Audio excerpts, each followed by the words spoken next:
the Gröbner basis is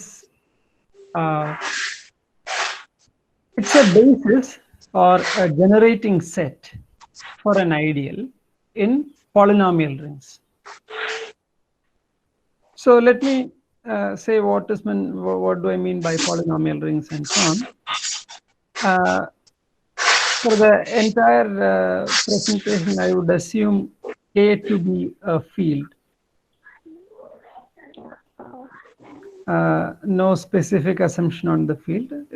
I mean, you can, I mean, if you're not comfortable with thinking of an arbitrary field, you can think of K as Q, R, or C.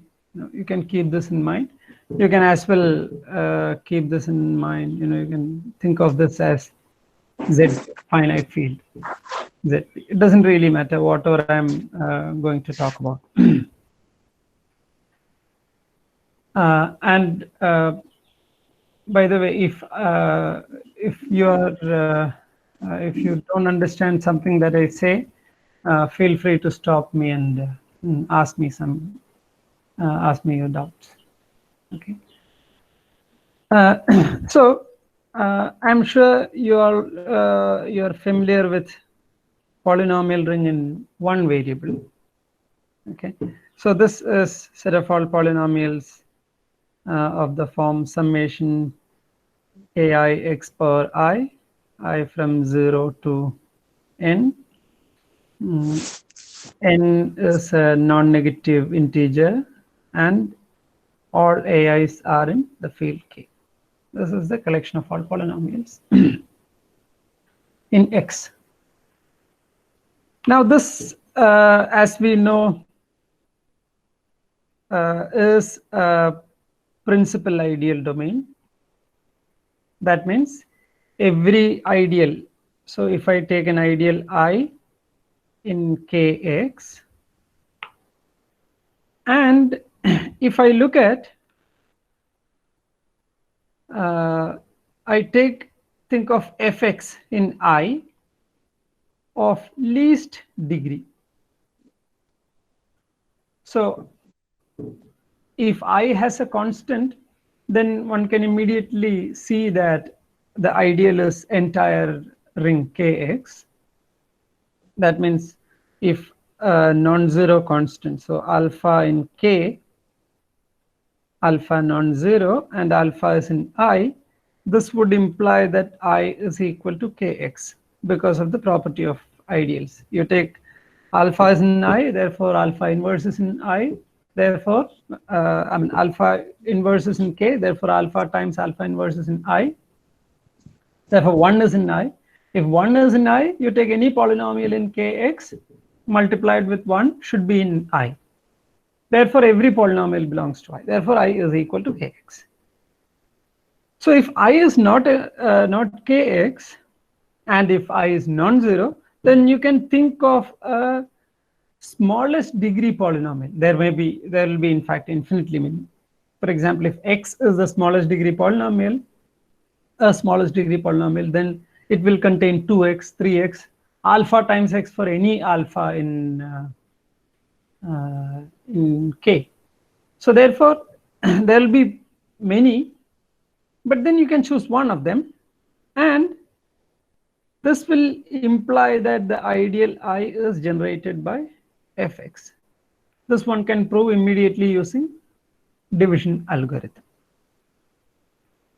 So we know that every ideal I in Kx is generated by, or every ideal in Kx is a principal ideal. So given any I, there exists an fx such that fx generates the ideal I. So what do I mean by fx generates the ideal I? I can write I as set of all px times fx, where px ranges over all elements of Kx. Okay. So just to reconfirm this notation, for an ideal I in a ring, ideal in a ring R, I is generated by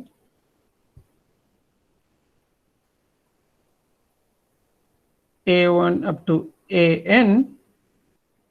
By this, what I mean is I is equal to R1 A1 plus etc. Rn AN, where each Ri is in R. Every element in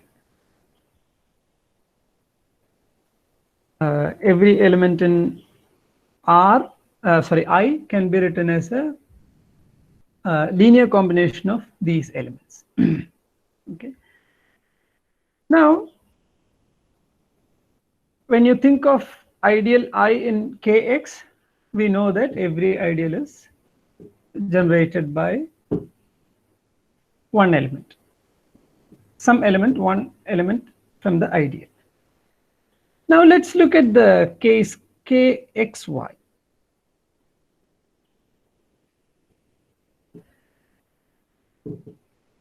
We know that this is not a principal ideal domain. How do we know?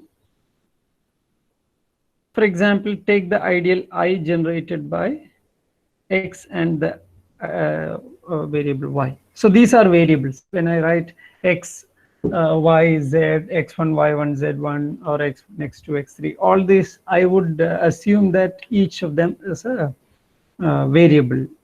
It's an indeterminate over K. So if I take this ideal X, Y, this cannot be generated by a single element. This is not equal to some Pxy, ideal generated by Pxy. I will leave this as an exercise for you to try. If this is true, then X will be some multiple of Pxy. So you can think of, how Pxy, you can compare the degrees of X and Y, and then think of how to compare degrees. And similarly, Y belongs to this. So from X belongs to Pxy, you can derive something on X. And then Y belongs to Y, Y belongs to I will imply that Y is a multiple of Pxy. Taking these two information together, you will get a contradiction. Okay. So this is not a principal ideal domain. But then the question is every ideal finitely generated?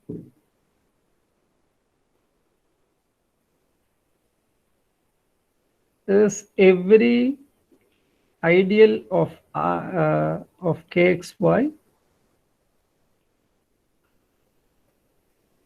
finitely generated? So what do I mean by finitely generated?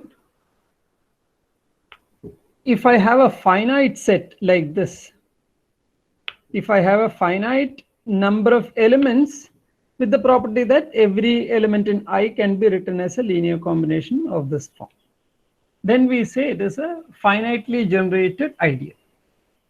If I can find one finite generating set. So the question is this finitely, is every ideal here finitely generated? One can see that there is no bound on the number of generators of ideals of this ring Kxy.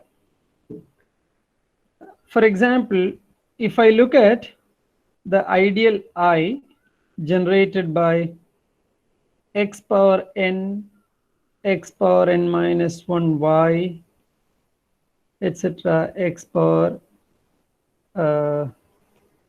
x y power n minus 1 y power n. If I look at this ideal, you can, it requires some effort, but you can show that this set x power n minus 1 y etc. Up to y power n. These are all, I mean, this is a generating set that is given to you. It's a minimal generating set in the sense that you cannot remove any of them. These are n plus 1 of them. So let me call this ideal In. So In is minimally generated by n plus 1 elements. So for each n in n,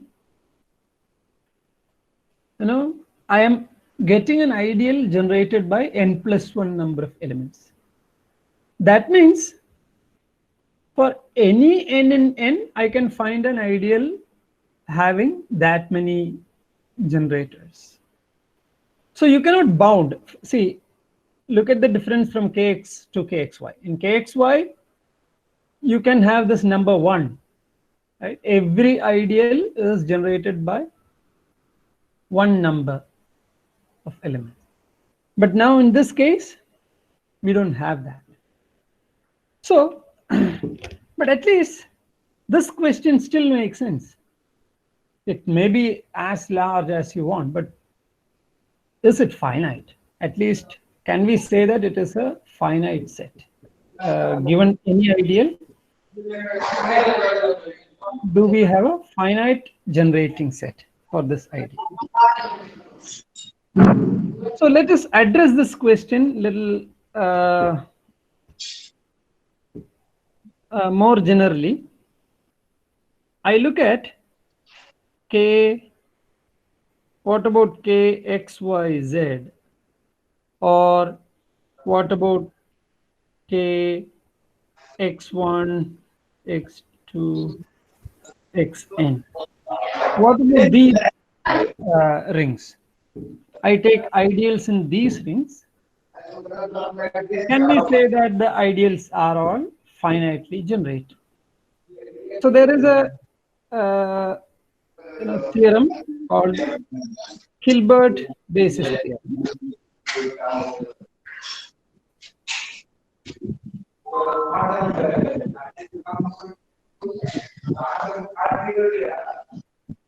What this says, this answers the Hilbert basis theorem answers this question in the sense that it says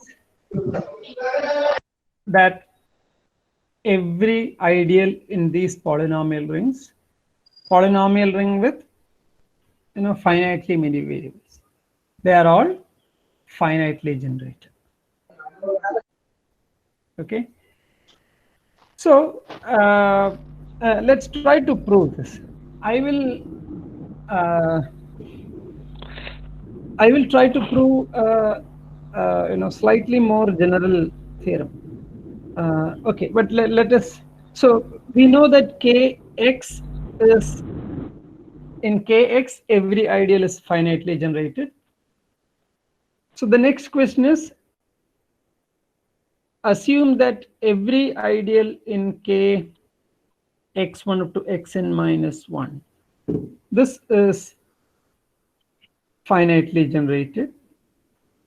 Maybe let me write it properly. Let me make the statement and then so what I'm going to prove is a more general theorem. If every ideal in R is finitely generated,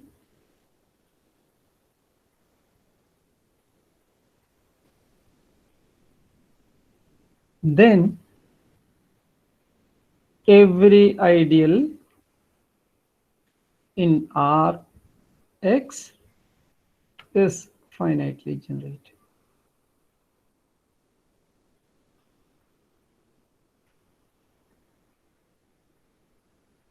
So suppose we prove this theorem. If we prove this theorem, that will say that because kx is a principal ideal domain, every ideal in kx is finitely generated. So let us continue. So what I'm going to do is I will prove that every ideal is in Rx is finitely generated.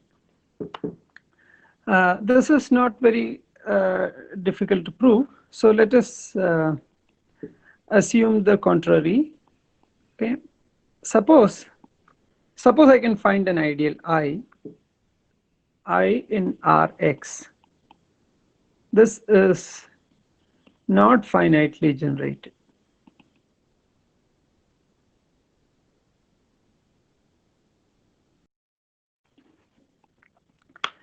You know, I set this I naught to be equal to 0, and in I1 I choose I1 is generated by F1, where F1 is the least degree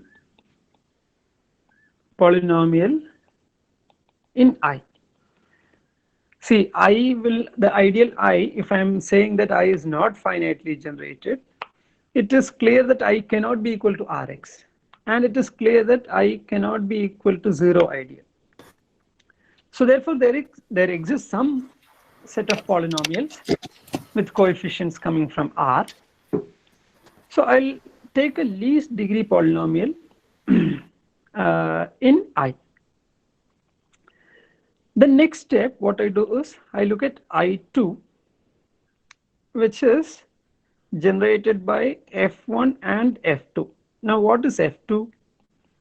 F2 is the least degree polynomial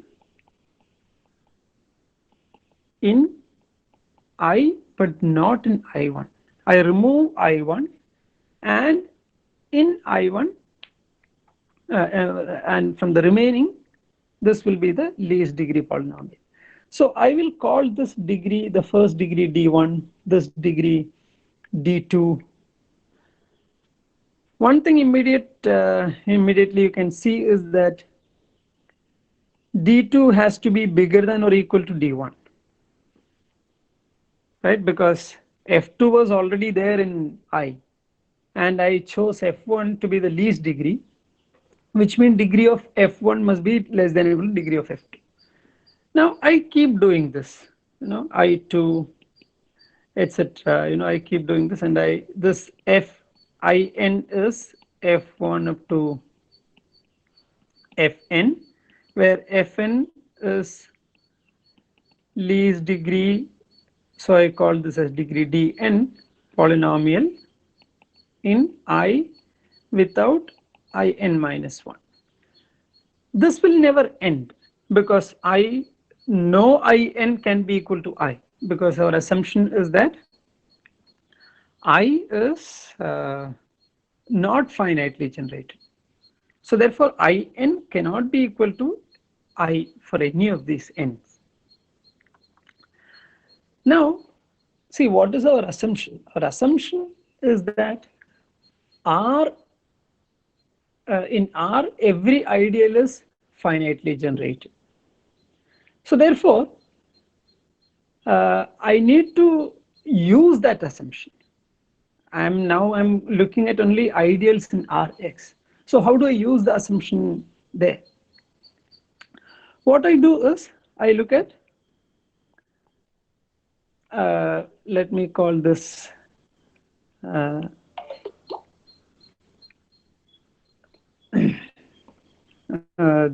J.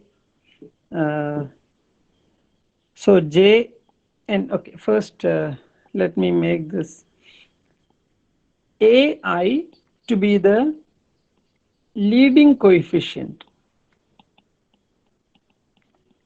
of Fi.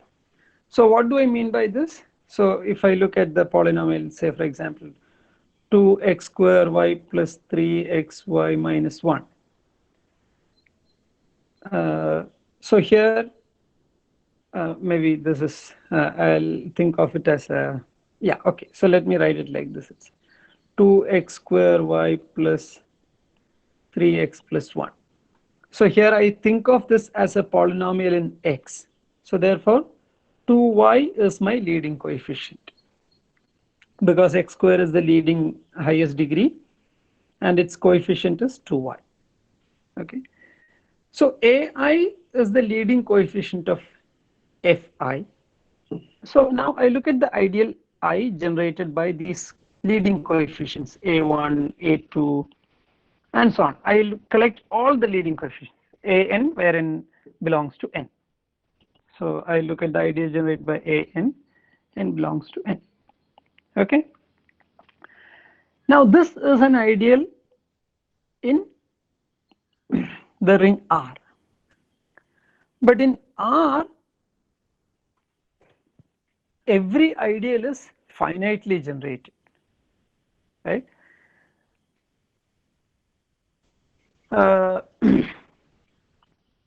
So this means that J is finitely generated.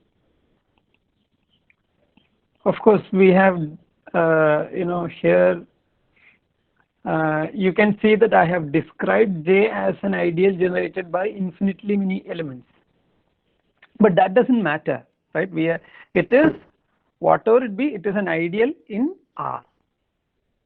Therefore, it is finitely generated. So I don't really care, whether it is described as an ideal generated by infinitely many elements or not. It is generated by finitely many elements. There exists a finite set such that J is generated by those finitely many elements. Now, so this implies that from this I can choose a finite set of generators. So I can write this as A1 up to AM for some M, right? Because I know that J is finitely generated. So therefore it is, there exists a finite number of, finitely many of them can generate the entire this thing, J. Okay, so now I look at AM plus 1. AM plus 1 belongs to J, right?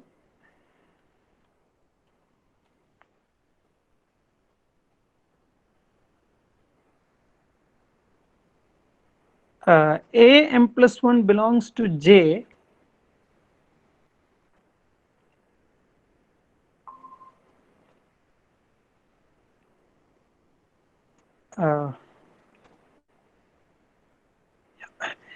AM plus 1 belongs to J would imply that AM plus 1 is equal to some R1 A1 plus etc.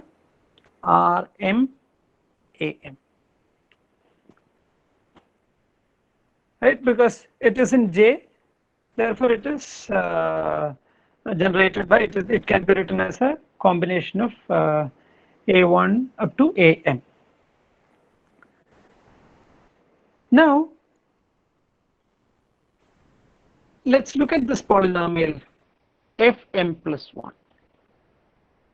The leading coefficient of Fm plus 1 is Am plus 1. And I look at, I normalize all these and take a corresponding polynomial. What do I mean by normalize? I look at R1 x power dm plus 1 minus d1 f1 plus R2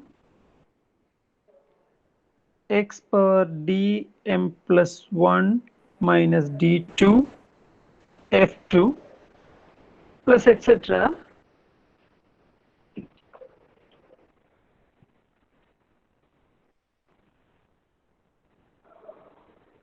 Rm x power dm plus 1 minus dm Fm.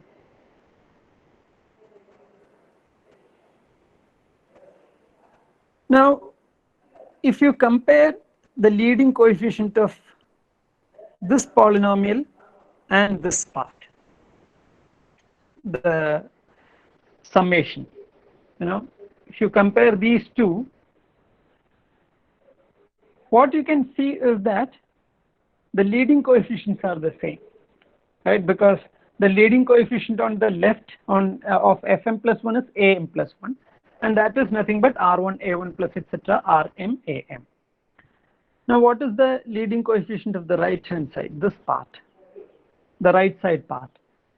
It is the leading, and all will have degree now dm plus 1, and the leading coefficient will be r1 times the leading coefficient of f1, r2 times the leading coefficient of f2, and so on up to rm times the leading coefficient of fm, and these are nothing but r1 a1 plus etc rm am. So if I do this, if I subtract fm plus 1 and this summation from fm plus 1, what you get is a polynomial f. Okay, so first note that degree of f is strictly less than dm plus 1, because degree of f is dm plus 1, and degree of the right hand side is, the second part is also dm plus 1, and their leading coefficients are the same. So when you are subtracting the second part from the first, the leading coefficient, leading term gets cancelled, and the remaining terms, if at all there exists, something will survive. Whatever it be, the degree will be strictly less than dm plus 1. Now one more thing, where will this f be?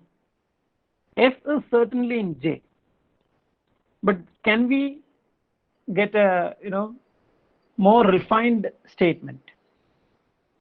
Sorry, not in J, it is in I. F is certainly in I. We know that F1 is in I1, F2 is in I2, Fm is in Im, and Fm plus 1 is in Im plus 1. So see, I1 is contained in I2 is contained in etc. Im plus 1. Therefore, all these Fi's, F1, F2 up to Fm plus 1, they are all in Im plus 1, which means F belongs to Im plus 1. And there is one more thing, F cannot be in Im, because if F is in Im, we know that F1 up to Fm, these are all in Im. If and F is in Im would imply that Fm plus 1 is also in Im. But that is a contradiction to the way we have chosen Fn. For each n, Fn is not in In. It is the least degree polynomial in I without the n minus 1th ideal. So therefore, this is a contradiction.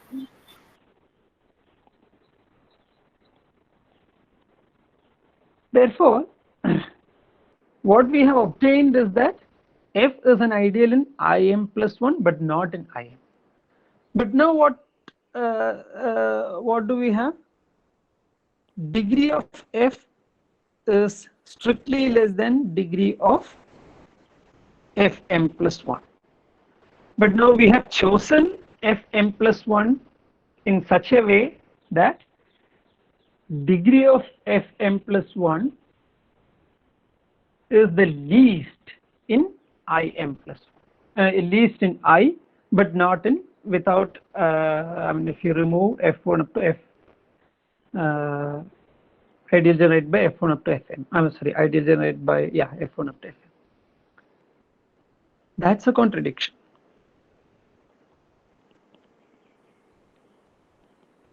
Right? Contradiction to the fact that fm plus 1 is the least degree polynomial is not the is least degree polynomial in I without im, because f is in I without im and degree of f is strictly less than degree of fm plus 1. That's a contradiction. So this contradiction says that I is finitely generated.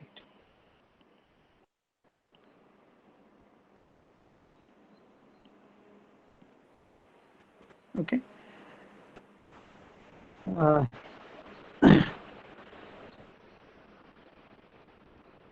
So just 1 minute. Let me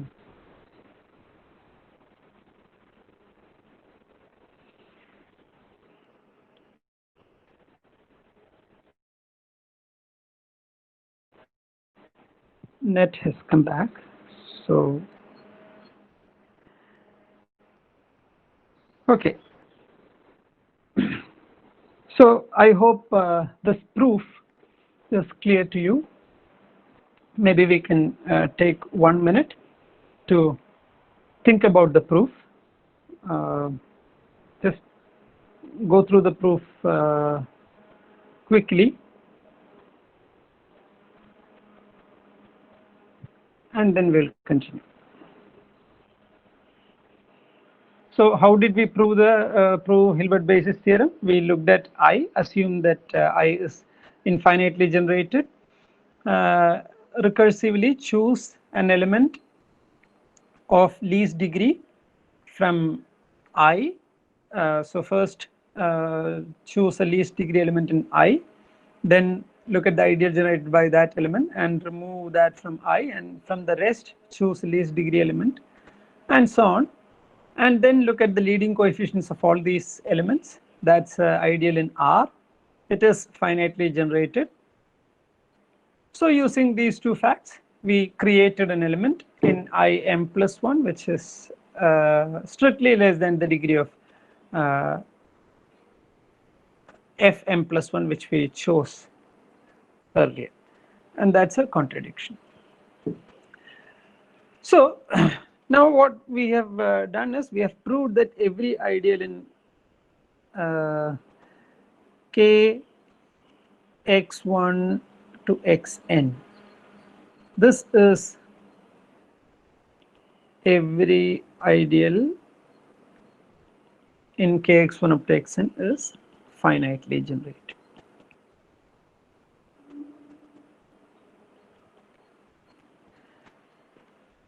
Now what is the importance of finite generation? Like even in the case in the proof, you saw that in R we looked at an ideal which is infinitely generated, but ultimately we could say that, well, this ring is a nice ring, therefore this ideal, though it is described as an ideal generated by infinitely many elements, this is an ideal generated by finitely many elements. Okay, and from there we use that hypothesis to get somewhere. Now when you have a real hand situation in real hand, like in the real life situation, you have to create a generating set. Probably when you have to do computations, you have to create a generating set. So earlier, of course, people used to work by hand, but then nowadays we all use computer for all the computations, and these days there are a lot of computer experiments that we run. So there should, when we know that an ideal is finitely generated, that is not enough. We would like to get some generators which which are useful or which will simplify our computations, or computations of various things using polynomials. So a Gröbner basis is exactly one such generating set, which is very useful in the computational aspects. Okay. So to define Gröbner basis, I need to define some basic terminologies. So first let me introduce that. First let's talk about what is called monomial ordering. What is a monomial ordering? It's a term order on the set of all monomials. What is a monomial? You know, I mean, the terminology polynomial is very standard, like we keep using it everywhere. What is polynomial? Is an expression having several monomials. So a monomial is of the form. So let me say what is R. R is k x1 up to xn, and monomials of R. This nothing but x1 power a1, x2 power a2, the product xn power an. I'll denote this as x power a. I'll just write it like this. I will not always write x1 power a1 and so on. So here each ai is a non-negative integer. Okay. This is set of all monomials. Now, for example, what are monomials of kx? This nothing but 1, x, x square, x cube, and so on. We consider 1 as a monomial. We don't consider all coefficients,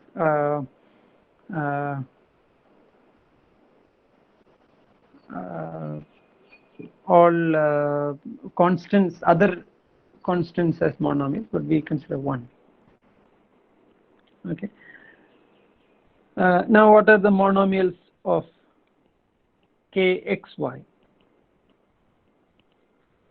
So I have 1, x, y, x square, xy, y square, x cube, x square y, x y square, y cube, and so on. Now one immediate observation is that, see, if you look at this monomials of kx, there is a very obvious order. Right? This, you can think of this: x is bigger than 1, x square is bigger than x, x cube is bigger than x square, and so on. Okay. But in this one, how do you make such an order? I mean, partially we can do. For example, I can think of 1 is less than x. Similarly, y is bigger than 1, or 1 is less than y. But how do you compare these two? Can we say something about these two? Similarly, I can assume that x is less than x square. X is less than xy. But can we compare x and y square? These are two independent things. Here, one way is, of course, you can say the degree is bigger.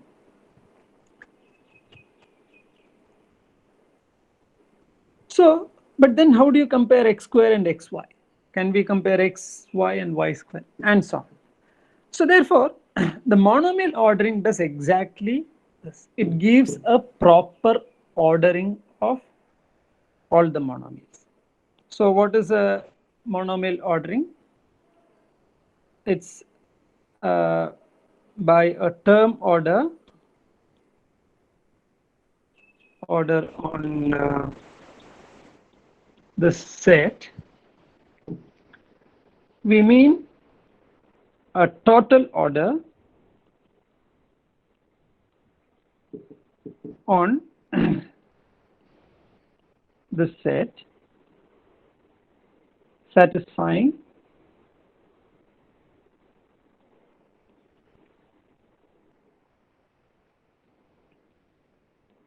one is less than xa for all a in n, okay, and xa is less than xb.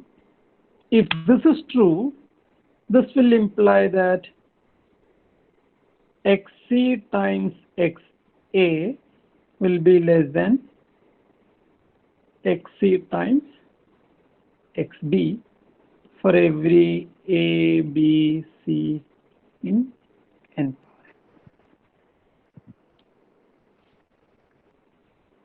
Okay. So if you assume this, and if our definition of a ordering satisfies this two property, then we call it as to be a term order. So let's look at a couple of examples of term order. Okay.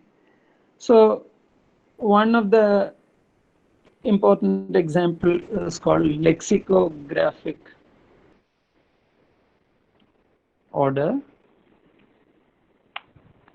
So what is lexicographic order?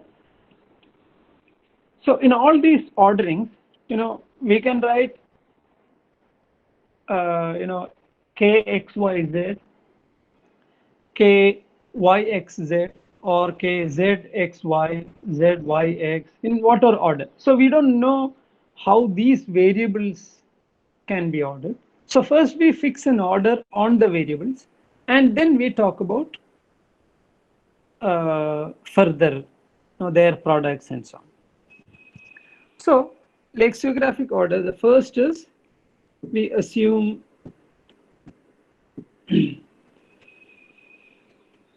that x1 is bigger than x2, xn. And suppose I have a and b. Suppose these two be two n tuples.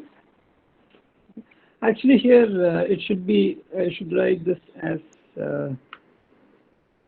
z, sorry,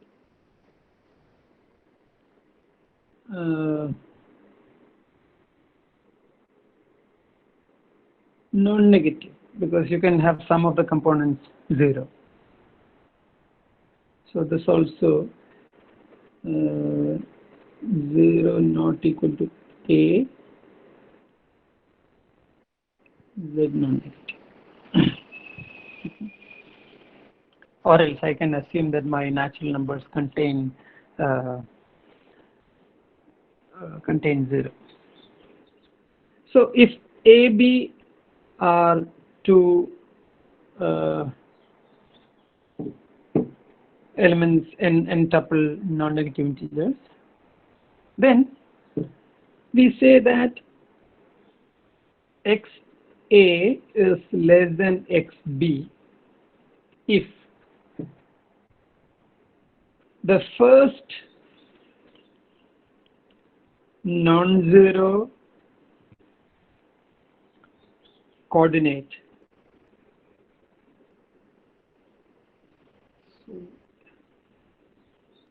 of a minus b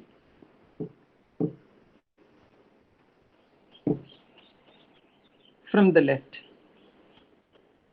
So first, in the sense that first non-zero coordinate of a minus b from the left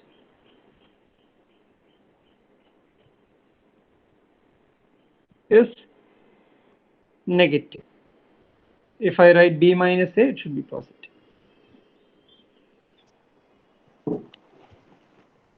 Okay.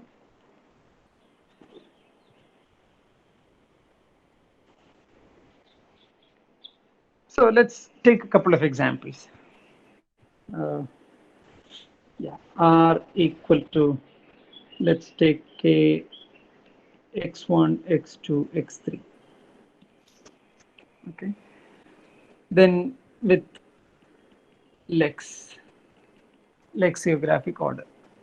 So let's take x1 square, sorry, x1 square, x2 square, x3, x1, x2 square, x3 square, x1 cube, x3 square. So if I compare these two, how do I say? I look at this vector 2, 2, 1. Here I have 1, 2, 2. This is A, this is B. I look at this minus this. What is that? It is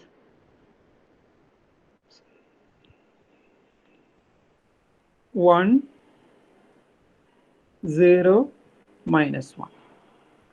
So the first, if I take this A and this as B, the first non-zero coordinate of A minus B from the left is 1, which is positive. Therefore, this is bigger.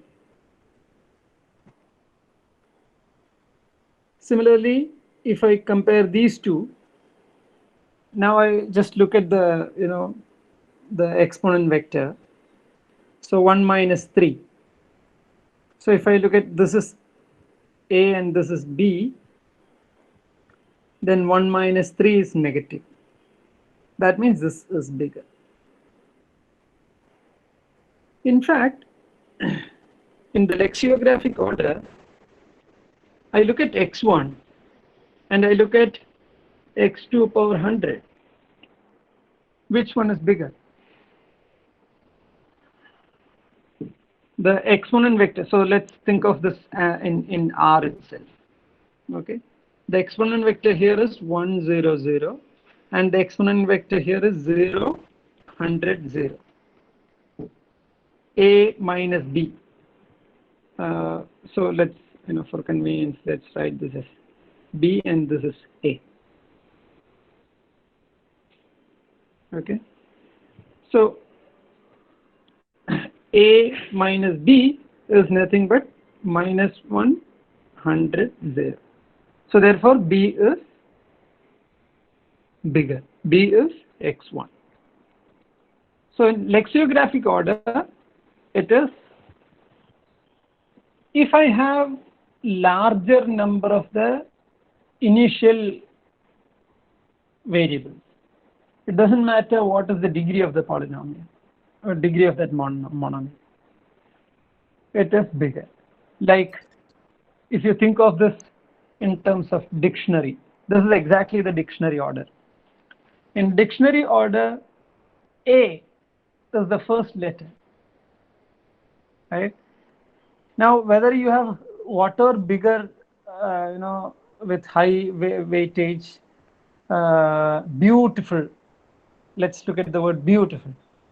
That has, too many letters. But even then, in the dictionary, it comes after A. So therefore, what we have is lexicographic order is nothing but the dictionary order. Okay. Another order which is computationally important is called. So in this also we have one more order we can call degree lexicographic order.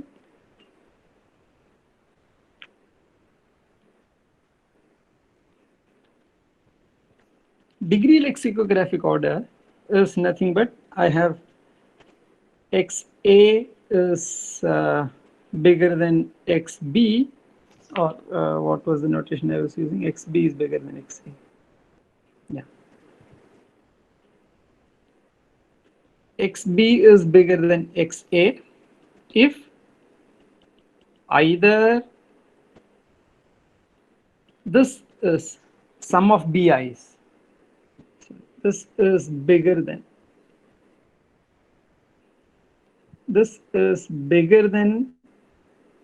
A, or if the degrees are same, if the total degree of the monomial x1 power a1 plus etc. xn power an is sum of the numerator, sum of the exponent vector components. So if these two are equal, then we go back to the lexicographic definition, that is,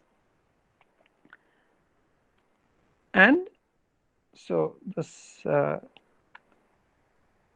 or these were equal, and the first non-zero component in A minus B is negative. Okay. So that is the definition of degree lexicographic order. So in degree lexicographic order, for example, if you look at x1 and x2 100, this is bigger. In usual lexicographic order, x1 is bigger than x2 to the power 100. Okay. So now let's look at another order. This is very important in the computational region. This is called degree reverse lexicographic order. Okay. So what is degree reverse lexicographic order? So XA is less than XB if, so here the degree is, first we compare the degrees, that is, if this is less than this, I mean the total degree of the monomial, if the total degree of the monomial of monomial XB is bigger than XA, then, or else the total degrees are same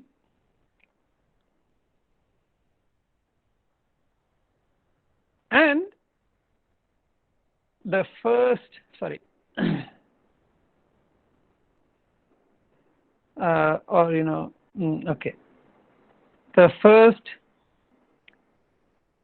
non-zero entry, non-zero component in A minus B from the right,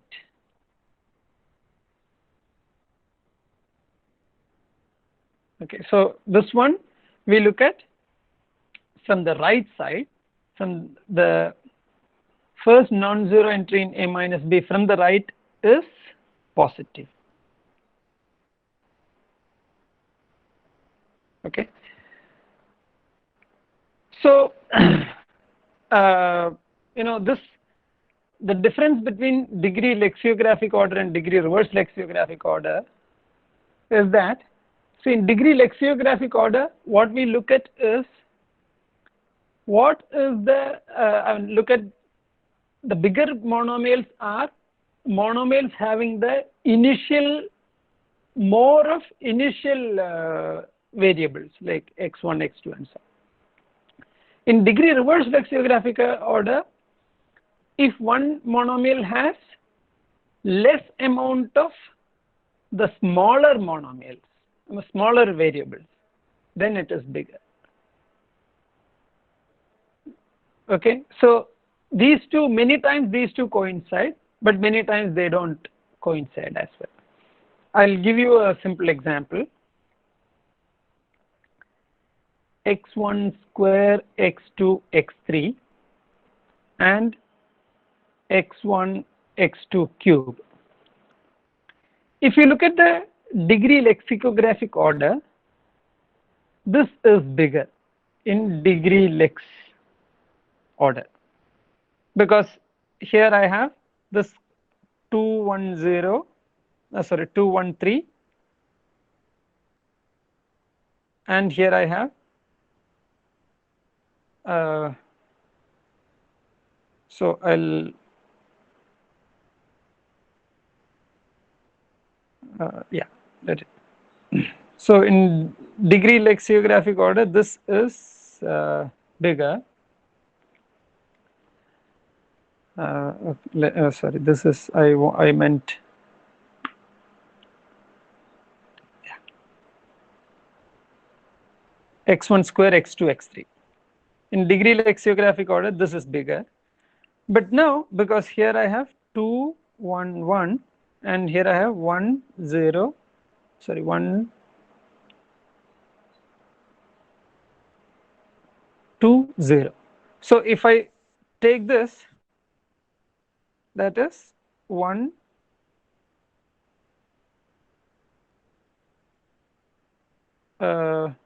2, sorry, 1 minus 1, 1.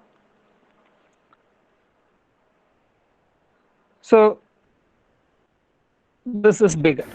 Sorry, it is 3, right? 1, 2, 0. Actually, it is Sorry? 1, 3, 0. Oh, sorry. It is It is 1. 1. Yeah, sorry. Thanks. It is 130. This must be 130. Thanks. This is minus 2. So not minus, yeah, minus 2. So therefore, this will imply that this is bigger, the x1, x2 square, x3. Now, if I look at x1 square, x2, x3, okay, I mean we can just look at the same thing. See, if you look at from the right, the first non-zero entry is positive in this one. So in A minus B, sorry, okay, I'm sorry. If I look at A minus B, from the right it is positive, therefore here xb is, this one is bigger in the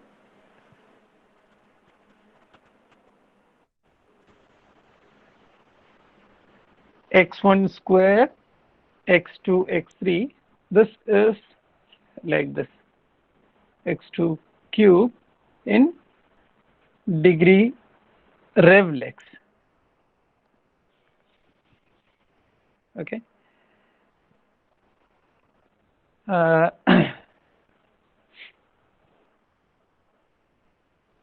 So okay, so let us continue with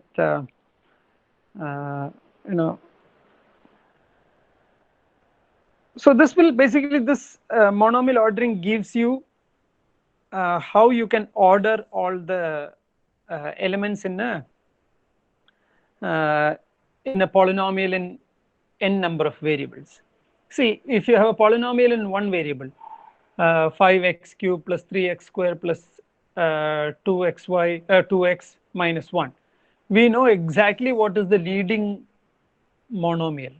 It is 5x cube, leading term. But now if I have xy square, x square y, y cube, if all of them are there in the summation, then it's not clear which one will be the leading term. So here once we have the monomial ordering, we know exactly which one is the leading term. So first let me define what is a leading term.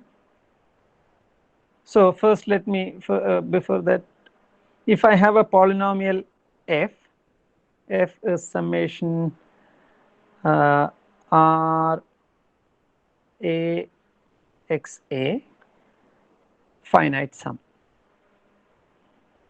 Okay, so r a, these are indexed, and they are elements in K. Then the support of f is nothing but xa, where r a is non-zero. Okay, so I take basically all the non-zero monomials involved in the the polynomial f. Okay, so I can even, in fact I can write this as like this, summation r a x a, r a belongs to n power n, and when we are writing a polynomial, this is always finite, which means r a is non-zero only for finitely many elements, finitely many, not r a, sorry, a. Okay, a is in n power n, only for finitely many a, r a will be non-zero. So I collect all these. I mean, it's so for example, if f is 2x cube y z plus x square y minus y z square plus z cube, support of f is nothing but x cube y z, x square y, y z square, z cube.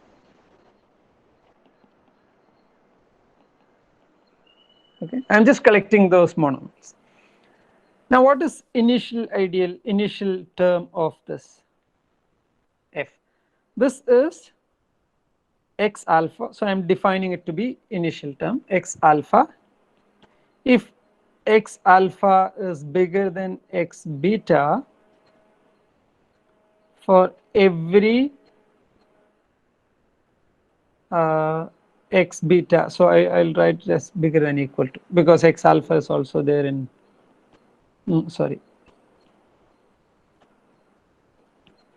x beta in support of f. Okay, so now see, when we talk about this, we have to stick to one term ordering. So before we look at this, when we consider kx1 up to xn, we take kx1 up to xn and fix a term ordering. Now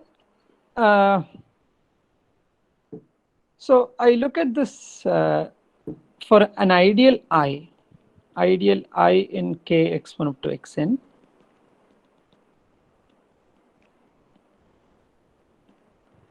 I define this initial I to be the ideal generated by f non-zero. So this is, I'm looking at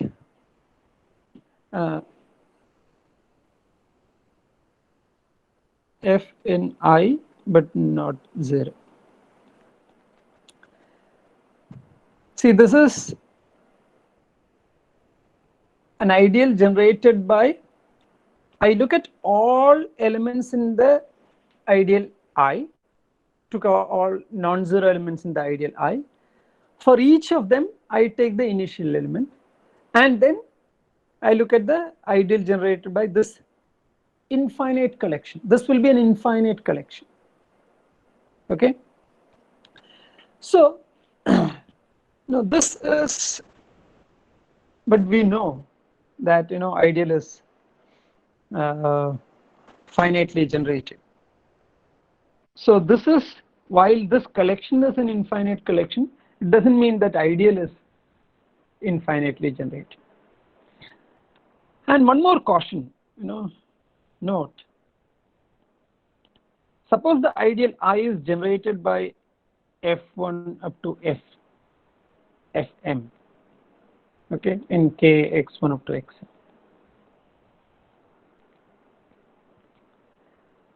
This need not necessarily imply that initial ideal is generated by initial F1, initial Fm. I can give you a simple example. I take the ideal I generated by x1 square minus x2 and ideal generated by x1. This in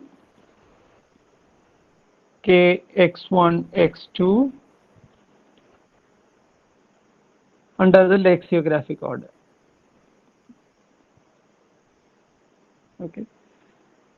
So then initial ideal of x1 square minus x2, initial term of this is x1 square, and initial term of x1, this is x1 because there is only one. Okay, so therefore the ideal generated by initial x1 square minus x2 and in x1, this is ideal generated by x1 square comma x1, but this is nothing but the ideal generated by x1 itself. But now if you look at the ideal I, x2 belongs to the ideal I. Why is it so? Because x2 is equal to x1 square minus x2, or minus of this, plus x1 times x1. Here x1 is as a generator of I and x1 polynomial from kx1 x2. So therefore this belongs to ideal I. But then, and initial x2 has to be in of I, but that is not so. That means in of I is not equal to the ideal generated by in of F1 and in of F2. Now, okay, time is running out, so therefore let me break a secret here, that Gröbner basis is precisely a generating set such that initial ideal is generated by in of each of those elements. Okay, so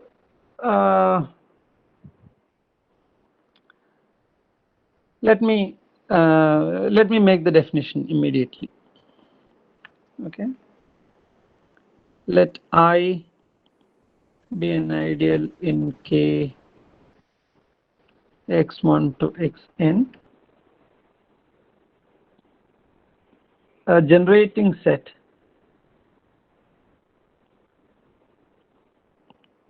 I'll call this G and call this F1 up to Fm. In fact, a set. I will a set G is called a Gröbner basis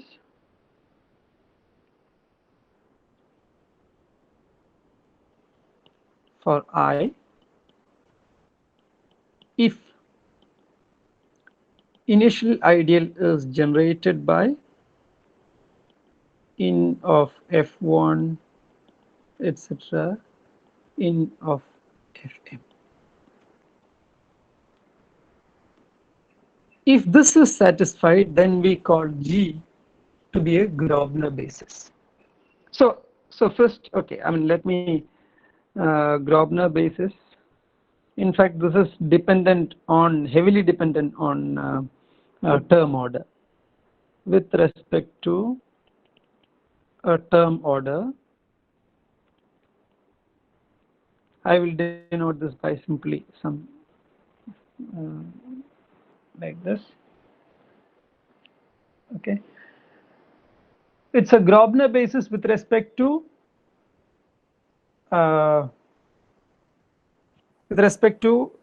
some term order if initial ideal is equal to initial f1 etc. initial fn.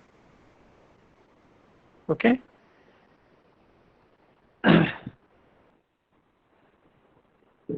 Okay, so let us look at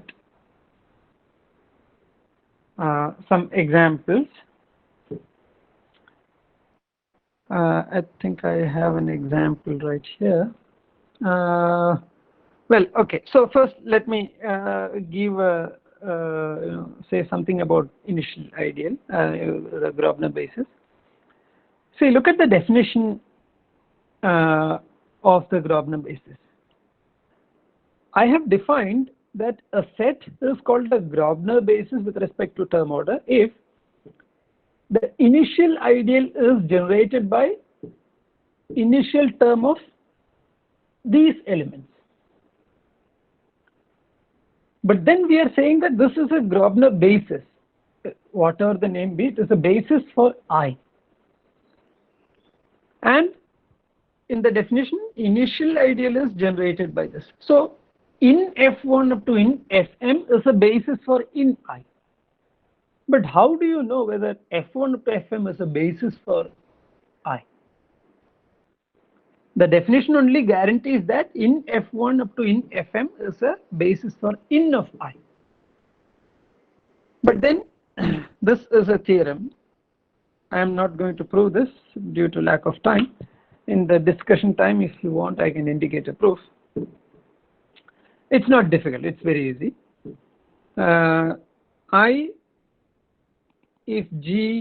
If this is a Fm is a Gröbner basis for I, then F1 up to Fm generates I. That means it is indeed a generating set for I. It's not necessarily true that it is. I mean, in the definition, it is not mentioned that it is a generating set for I. But if in of F1 in of Fm generates in of I, then F1 up to Fn generates I. It's a easy observation. It's not a difficult observation. Now, how do you go about finding this polynomial? Finding this Gröbner basis. In the current literature, there are several algorithms to compute Gröbner basis. But one of the first algorithms in this direction was by Buchberger.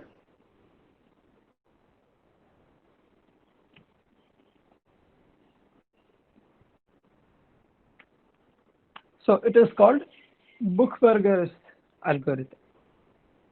Okay. So how do I define Buchberger's algorithm? So first I need to talk about what is called S polynomial of two polynomials, f and g. I am given fg. So now I will not always keep saying that a polynomial ring with a given order. I will not keep repeating it. When I say polynomial ring, or if I take a polynomial, in n variable, it will be a polynomial in polynomial ring of n variables with a fixed term order. You can think of, you know, lexicographic order, reverse lexicographic order, degree reverse lexicographic order, you know, whatever order that you want to fix. For some results, I don't think I have time for that, but sometimes we have to fix some term order in some computational results. But in general, all these theories go through for any order. So if S and G are polynomials in n variables with a fixed term order, the S polynomial of f of G, this is, I look at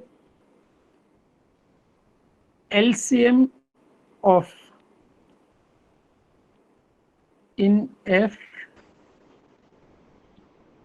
comma in G divided by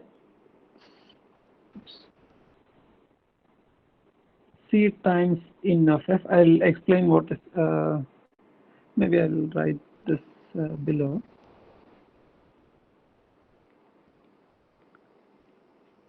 S of f of G. So, okay, let me, the leading term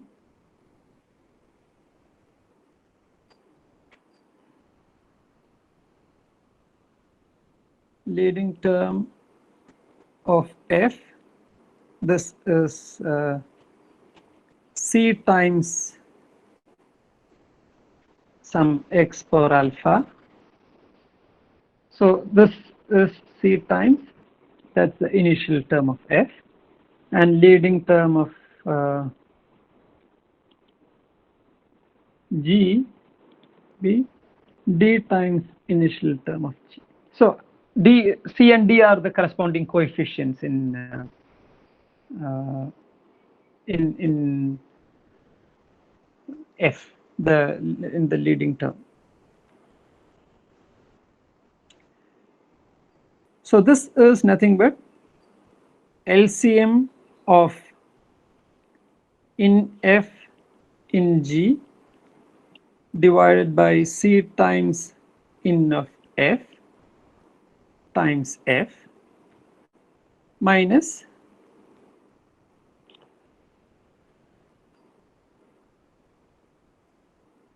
LCM of in of F in of G, oh, I still don't, in of G times G. So let's take an example.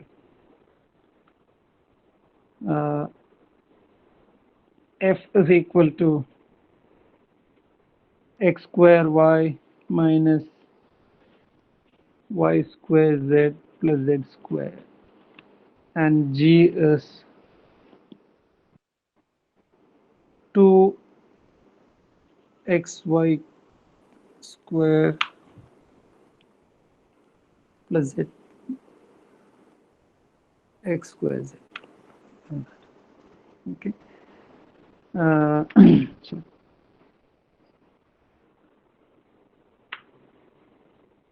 y square. Okay. Now, what is in of f is x square. I look at, let's say, degree lexicographic order. In fact, in this case, degree, whether I fix degree lexicographic order or degree reverse lexicographic order, this will be same. And in of G is x y square. So S of fg, this is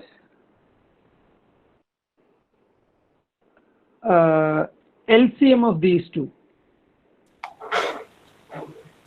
LCM of in F in G, this is x square y square So therefore, x square y square divided by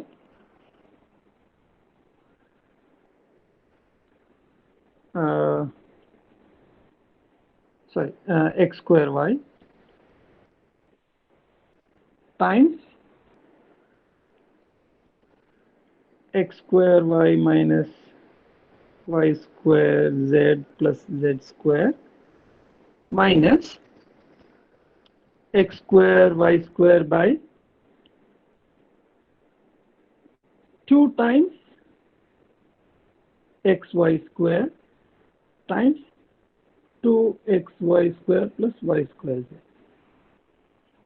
So what do I get? So see here, from here there will be a y remaining. So I'll have x square y square from here. In this one I'll have a x remaining divided by 2. That 2 will get cancelled, and here I'll have a x square y square. So this term and this term will get cancelled, and the remaining will be there. That means I'll have from here I have y, so y cube z plus minus y cube z plus z square, and from here I have 1 by 2 xy square z. Okay, I get a new polynomial. Yeah, it's already 12:30. I don't know whether. How long should I continue? Shine or Dinu? We can have 10 minutes more, Okay. sir. So yeah. So okay, I'll wind up in 10 minutes. So I'll quickly describe what is division algorithm. Sorry, the Bookberg algorithm. So and then stop. I don't think I'll show you. I have written up an example. I can show that example and stop. The division algorithm says I look at the Bookberg algorithm says the following. I take this f1, f2 up to fm. Okay.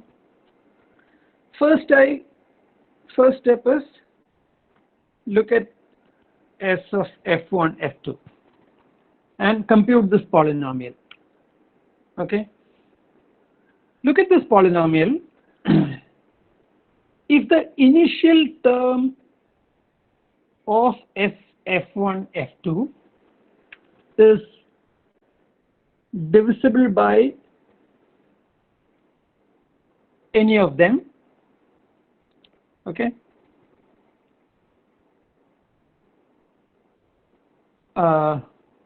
then you can keep it aside. If initial term of s of f1 up to fm is not divisible by any of these, initial term of any of the f1 up to fm's, then call this fm plus 1 and add it to the list. Okay. Now look at s, f1, f3 and do the same. So this is what we are doing is kind of doing what is called in some sense division algorithm. We are dividing by this, looking at the remainder and adding the rest to the polynomial, to the ideal. Since I don't have time, I cannot really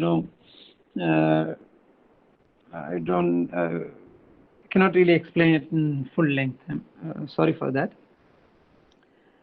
So by this is a process that it looks like when will this end, but this is Bookberger's theorem was that this will end, and you can always get a Gröbner basis in this process. Let me give an example here.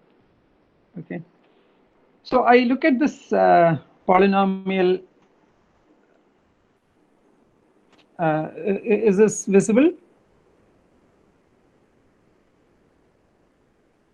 Hello?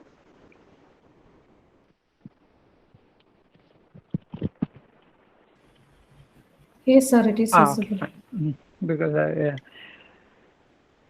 yeah, so I take the ideal in kxy generated by x square plus xy square and y cube with lexicographic order. Okay. Now I look at this, the leading term. This is okay. I use the term here. It should be initial of these two. Okay. Now S f1 f2. I look at the LCM will be x square y cube. So LCM is x square y cube. So in this, the first one, I x square y cube divided by x square, and here it is x square y cube divided by y square y cube. So that is x y cube times this minus x square times. What you get is xy5, but this is nothing but xy square times f2. Therefore, this S of f1 f2 is already there in the ideal, so we don't have to bother about that. Keep it aside. Okay.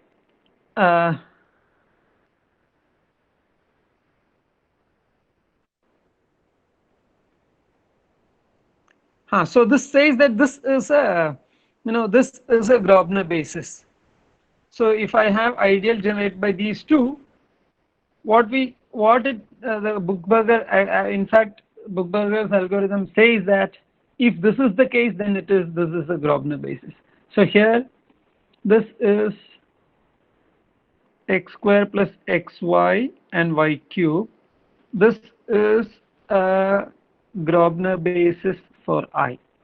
So this is with respect to Lex order. Please see that it is with respect to Lex order. Now let's look at the kxy with degree reverse lexicographic ordering. In that case, if you look at leading term, I mean initial ideal of initial term of x square plus xy square, it is xy square because the degree is here. Initial term of f2 will remain the same because it's it's a monomial. So therefore LCM will be xy cube. See here the LCM was x square y cube. Here the LCM is xy cube because xy square and y cube. The LCM will be xy cube. So S of f1 f2 xy cube divided by xy square. So y remains here. Xy cube divided by y cube. Therefore x remains here. Therefore what we get is x square y. Now this x square y is not divisible. You cannot take any of the initial terms. They are not divisible. So therefore add this to the, take this as f3 and add it to the list. So now I start with the list f1 f2. I computed S f1 f2 and saw that this is not there in this is not divisible by any initial term. So I increase this to f1 f2 f3 and I do compute S of f1 f2 f1 f3 and so on. So now I need to compute S of f1 f3 and f2 f3. S of f1 f3, I do the computation again. I leave it to you to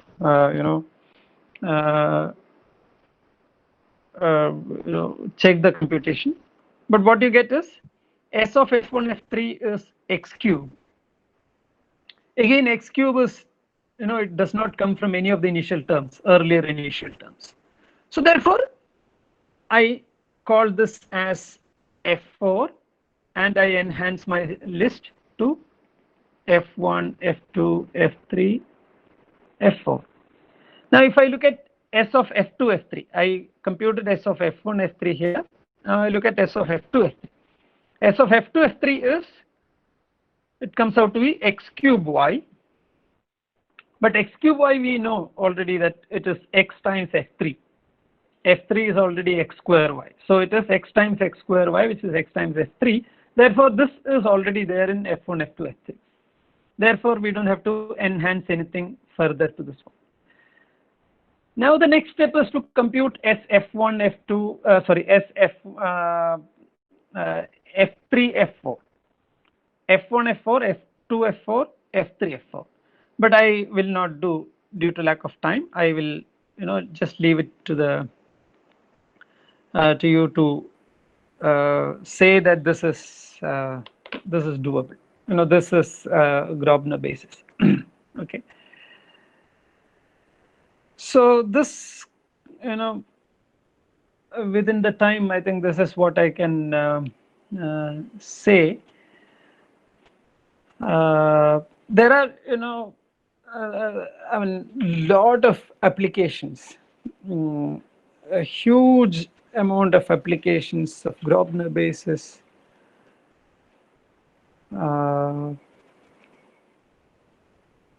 It's, I mean, one of the most efficient computational tools in the algebraic, computational algebraic side in 21st century. This started happening in the late 20th century, and now to the 21st century, this is a very efficient and important tool. I mean, if you're curious, just take just go to Google and search for applications of Gröbner basis.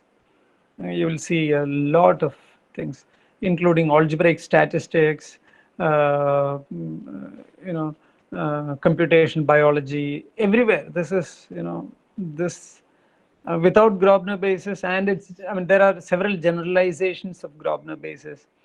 Without these, today's computational algebra area cannot survive. It is that important.